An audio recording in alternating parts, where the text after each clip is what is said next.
Investing in stock market is not a game. It's a process that requires skills to master and figure out the maximum outcomes in your favor. To get the maximum outcomes in your favor, you need to understand and derive the business valuation. For deriving business valuation, you need to understand the equity first. Basic understanding of equity. Equity is an equal ownership in a business. When you buy a stock, you buy equities in that stock, in that company. You buy the equal ownership in that business. Suppose you are buying the stocks of ITC, HDFC Bank, Reliance Industries. You are not buying a piece of paper. You have bought the equities of those companies. You have bought an equal ownership in those companies, which means whatever the profit they garner over the period of time, you will be a part of it. You either buy equity all by yourself, or you can buy it because you are not able to do the hard work to select the best equity for you. You just buy it through the equity mutual funds.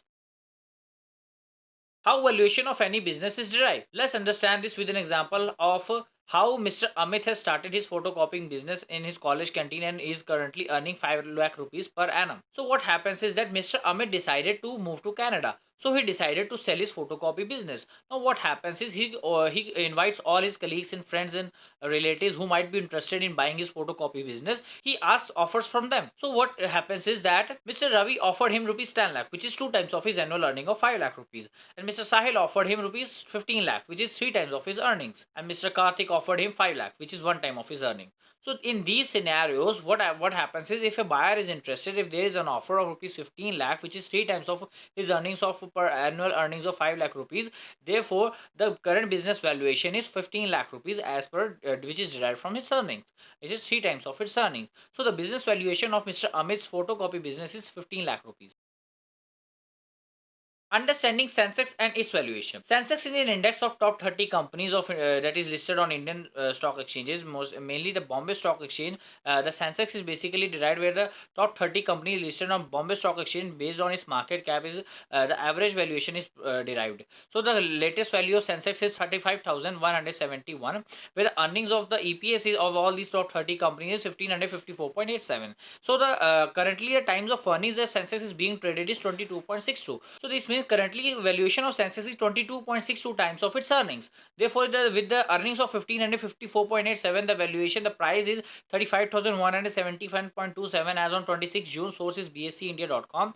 Here is how the valuation of Sensex is derived. So this is how this valuation works. This is how the business valuation is derived based on its earnings.